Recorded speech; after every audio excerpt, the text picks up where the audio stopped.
What if the greatest crisis of our time wasn't visible? What if it wasn't marked by smoke, war, or famine, but by silence, distraction, and mental decay? We're not exaggerating. This is a diagnosis. Silent scream in a society drowning in noise. We are living through an era where the human mind, once the crown jewel of our evolution, has been hijacked. Hijacked by addictions, by distractions, by trash, digital trash, emotional trash, intellectual trash. This is not poetic language. This is the plain truth of our time. A time when superficiality is glorified while depth is dismissed. When empty, noise is more profitable than thoughtful reflection.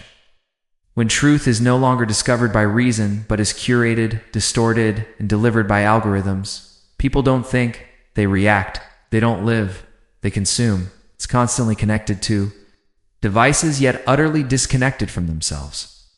The mind, which should be our most powerful strength, has been left in ruins, its brilliance dulled, its potential discarded. Even worse, many have grown so used to this decay, they now embrace it. They wear their decline like a badge of honor. Mistaking it for progress, we're told this is freedom. That filth is self-expression, that ignorance is identity. But this is not liberation, it's collapse. Welcome to the era of filth. And if you don't wake up to it, you will drown in it without ever realizing you were sinking.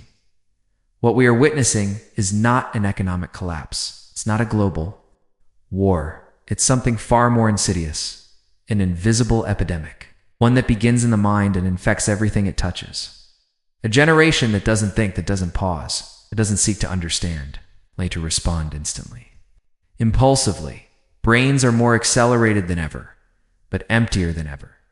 People, hypnotized by screens, scroll endlessly through an abyss of useless stimuli, cheering for clowns, idolizing fools, laughing at their own degradation. What we are seeing is not evolution. It's a deep, silent, collective collapse. The mind, our most ancient and sacred tool, is now a toy, slave to the flicker of distractions designed to keep the soul asleep. Nobody studies anymore. Nobody digs deep. Reflection has been traded for speed. Silence has become uncomfortable. Thinking has become offensive. Any thought that demands attention or effort is instantly dismissed. Why think when you can scroll? Virality isn't earned by what uplifts, it's earned by what degrades. Disturbingly, people celebrate this. They consume their own intellectual decay with pride. They say it's just a joke, just a trend, just a video. But each of those justs is shaping a culture, a rotting culture that creates rotting minds. And the most terrifying part, many see this as normal. They confuse mindless behavior for authenticity. They call the descent into mediocrity freedom. But what they don't see is that they're being trained like animals to think less and obey more.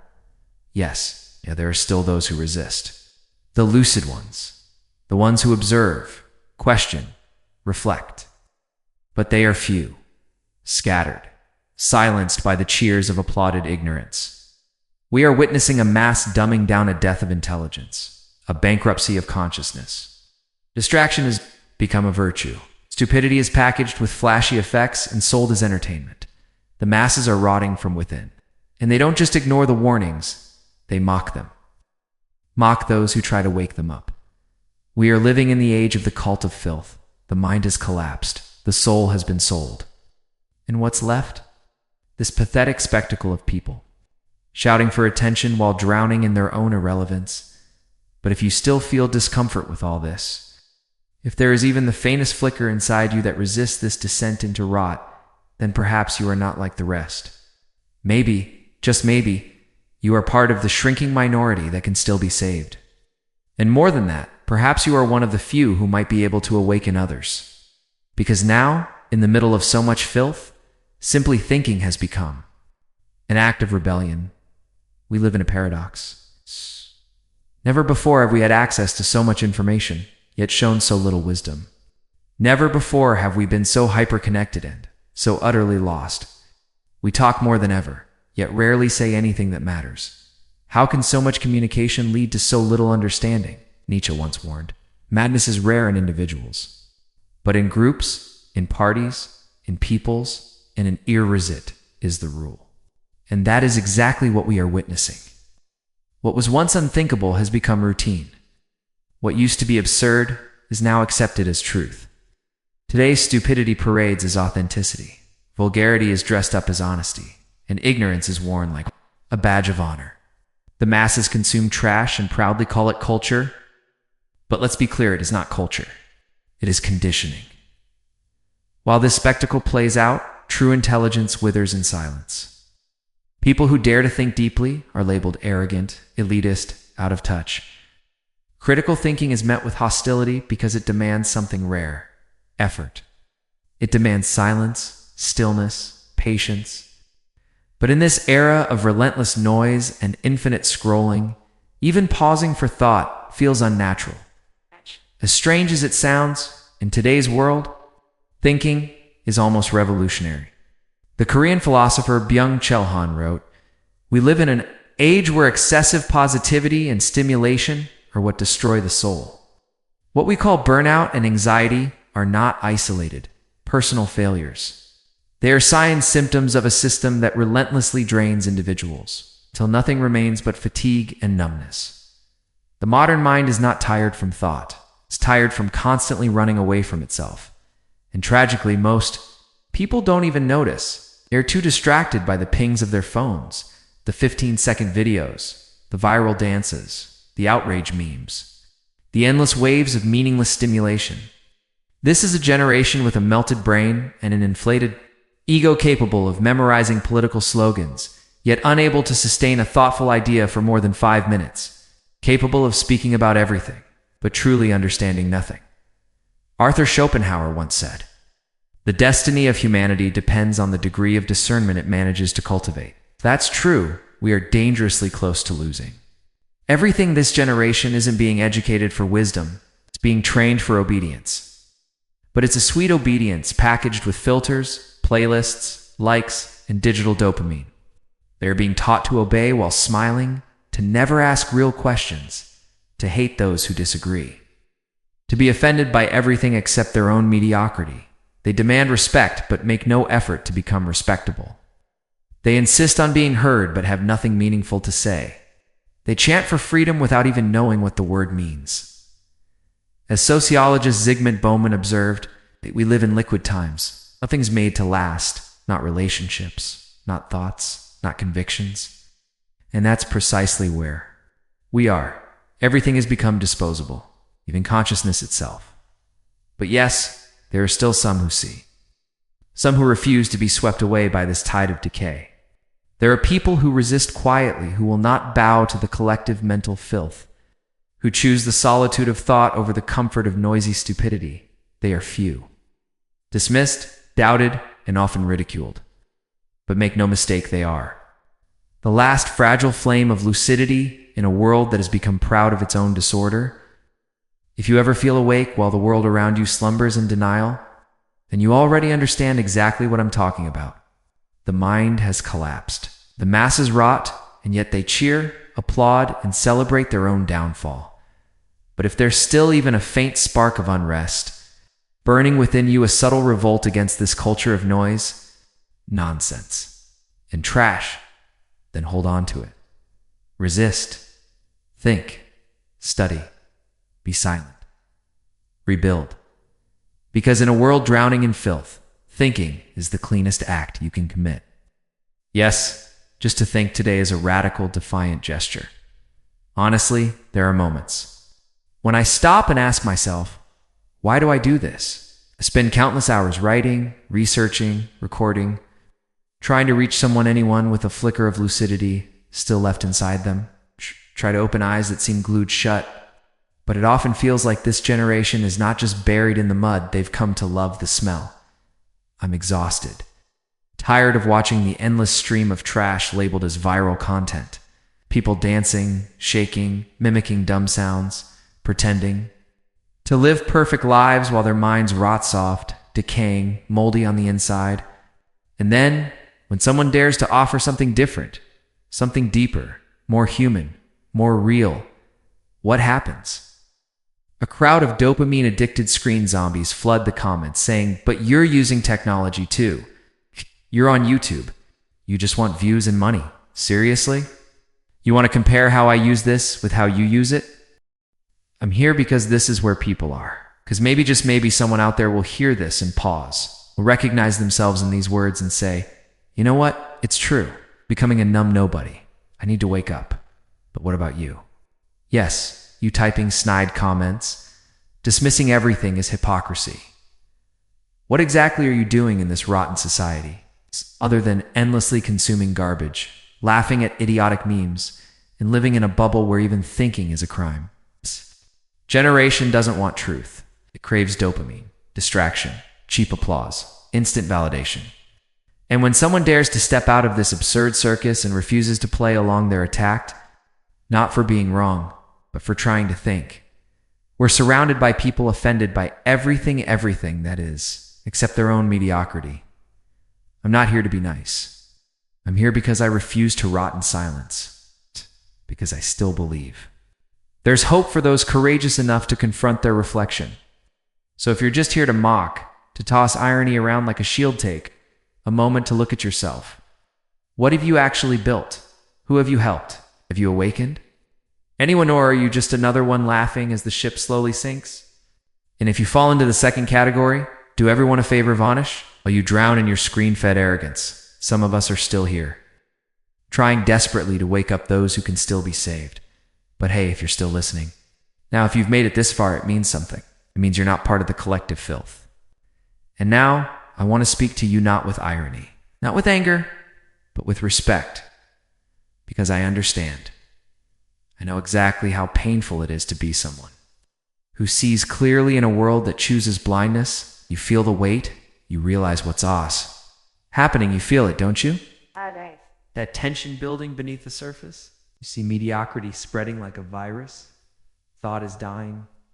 Depth has been reduced to a punchline. And yet somewhere deep inside you, something refuses to surrender to it. You feel it. That whisper inside you that says, this is not how it's supposed to be. You don't want to merely survive. You want to literally live with consciousness, with clarity. You want to understand, evolve, grow, and break free from this mindless cycle of distraction and alienation that defines so much of the modern world. And that, believe it or not, already makes you rare. Seriously, you might not see yourself that way. You might think you're still far from who you is. Want to become? But just the fact that you're seeking, questioning, reflecting, that already puts you in a different place. That already separates you from the mass that wakes up, consumes, complains, scrolls, and sleeps again without questioning a thing. You want more? Not just more possessions, but more truth, more clarity, more direction. While so many people today are living through the eyes of others, chasing trends, likes, digital approval, you're trying to reconnect with who you truly are. While most are chasing the next distraction, you're here, trying to wake up. And let me tell you, I know it's not easy, it's lonely, it's tiring. Sometimes it feels like you're carrying the weight of thought in a world that worships ignorance. It's exhausting to be the one who feels everything too deeply, who still thinks, who still tries to preserve some sanity in a culture that glorifies insanity. You look around and everything seems anesthetized. Constant noise, constant stimulation. Everyone laughing, dancing, posting, pretending, while you're sitting in the silence, just observing, trying to understand where it all went wrong. But let me remind you of something powerful. Even if you feel alone, even if it seems like no one cares about what's real anymore, even if algorithms throw garbage in your face every single day, there are others like you out there. Rare, scattered, but real. And deeply, profoundly precious. There are people who still believe that life is not just dopamine and performance. People who still value silence, depth, study, integrity. People who haven't sold their souls for followers or applause. People who still know how to stand tall without lowering themselves to absurdity just to fit in. And it is with these people, this quiet, conscious minority, that change begins. Not with crowds, not with noise, but with those who dare to think when thinking is inconvenient. Those who question when obedience is easy, it's how the greatest ideas, movements, and revolutions in human history began, not with the masses, but with a few, courageous enough to resist. So if you're still here listening to this, if you feel that tight knot of discomfort, that fire of restlessness, that urge to be more, understand something clearly, it's not weakness. It's strength. In a world that drowns itself in distraction, you still think. In a world where everyone is running aimlessly, you dare to pause. In a world obsessed with appearance, you seek understanding. And that places you on an entirely different level. But with that awareness comes responsibility. Because now you know. And once you know, you can no longer pretend. Knowing is only the first step. The next is choosing. Every single day, so choose, act, resist. Don't let yourself be swept away by the avalanche of idiocy, because it will surround you from every angle. And it won't knock on the door, it'll flood through your phone, your feed, your daily life. But you can choose not to drown in it. Try to suck you in, distract you, numb you. That's what this world is designed to do, to blur your focus, to pull you away from yourself, to make you forget who you are. But you are not the masses. You are not just another name in the crowd.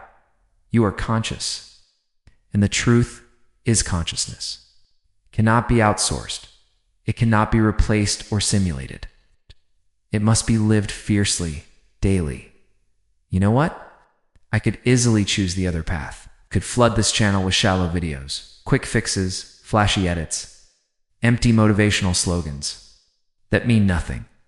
I could deliver content designed to hook, not to heal. It would be easier. I'd rake in more views. The algorithm would love me for it, but it wouldn't be true, okay? And truth real. Uncomfortable truths not negotiable. I refuse to lie just to. Please, I refuse to pretend everything is fine when it's falling apart. That's why I make these videos.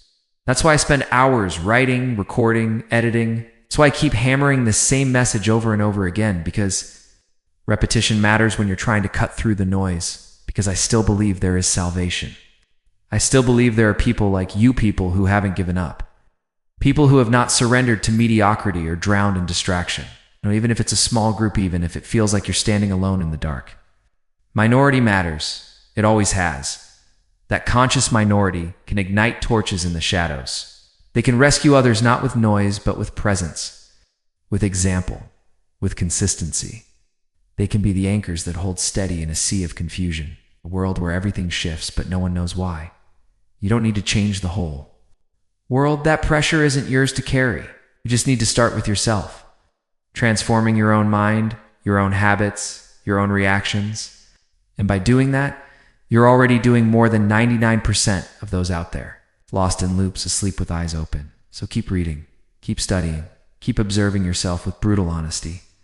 Keep searching for what's really even, when it's disaven, when it's diseven, uncomfortable. Keep distrusting what comes to icily, what spreads too quickly, what is accepted without question. Keep thinking, because thinking today is revolutionary. And if someday they call you too different, too intense, too philosophical, too cold, or too strange, take that not as criticism, but as proof you're on the right track. In a world like this, being normal often just means being numb. Thank you for being here. Truly, thank you for thinking. Thank you for not being just another one. You are the reason this channel exists, not the views, not the stats. Not the algorithm mute, the one who still values clarity, awareness, and consciousness. Don't forget to subscribe. Like and share this with someone who might need to wake up too. See you in the next video.